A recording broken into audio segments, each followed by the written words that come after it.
J Red 5 says, if the opportunity was you could direct a Star Wars movie, what type of story would you want to tell?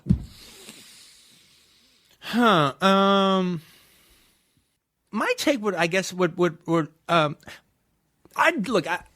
actual answer to the question is I would be more inclined to do a Star Trek kind of thing rather than Star Wars. And I like Star Wars and everything. But, so what would you do with a Star Trek movie then? Let's workshop this right now. I'm ready. Well, frankly, to tell you the truth, I mean, one of the things that I haven't considered it like I'm going to do it, all right? But I did web spin a little bit about the idea. Like, I'm definitely a fan of the original series, and I'm definitely,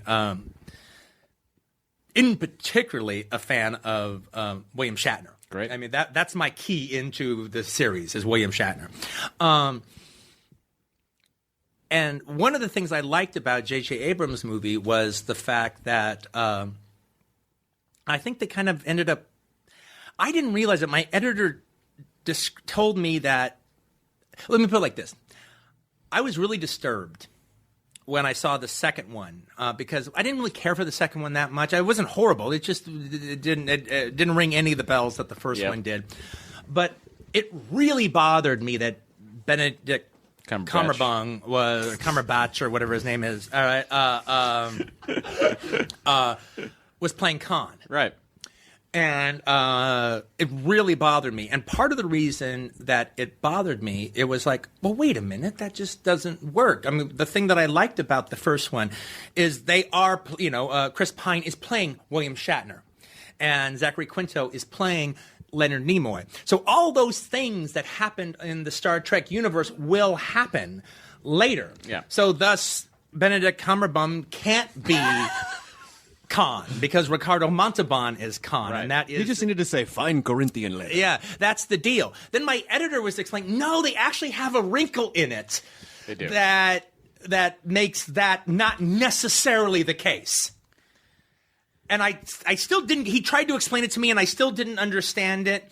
And I actually thought it was almost like a crappy lawyer loophole because the idea that – the wrinkle doesn't work. The wrinkle is that the timeline's been reset. So everything from the point of the Star Trek 2009 Star Trek, everything from that point forward is now going to be a slightly different or very different timeline than the original series was. So anything that predates that, you still have Captain Archer of the original Enterprise, the NX-01. You would still have Khan of Space Seed. You would still have him sent off on the bounty, and it would still be Ricardo Montalban.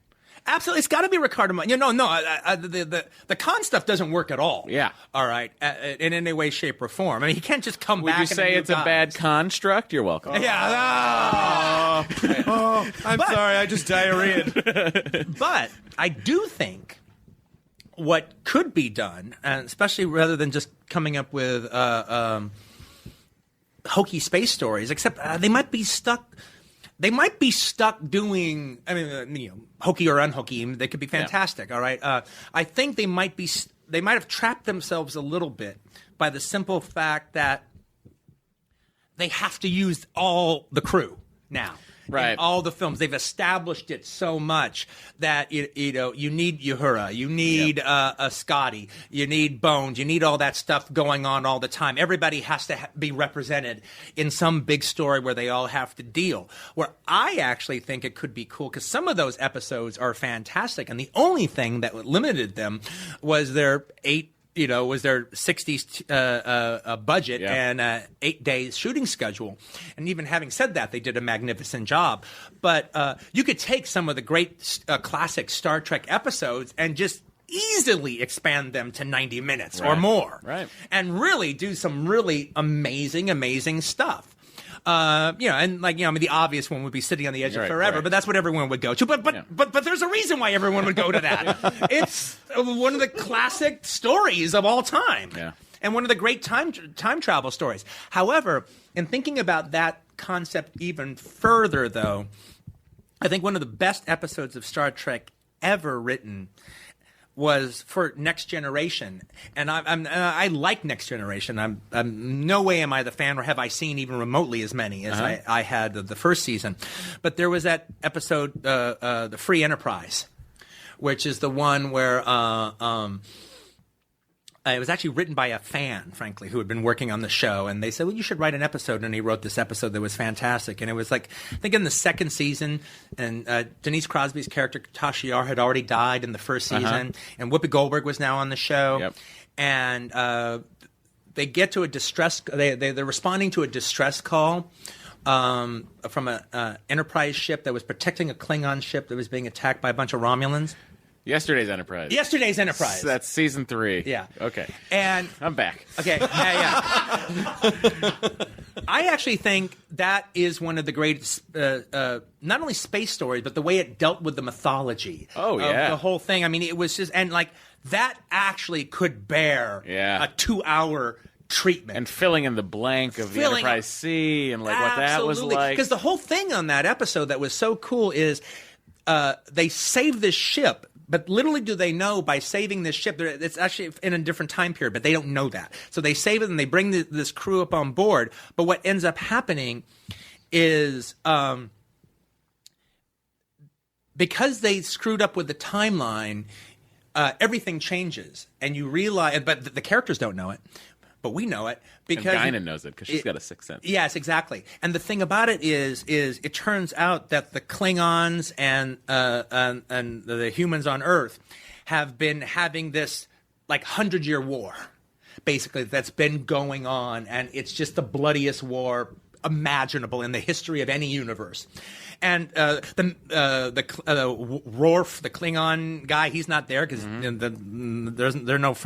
there's no friendship thing going on.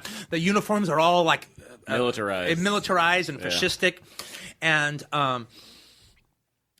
so literally, once they start piecing together what's going on, they realize that by them. That obviously what was going on is there was definitely tension, as there always had been, between the Klingons and the Federation.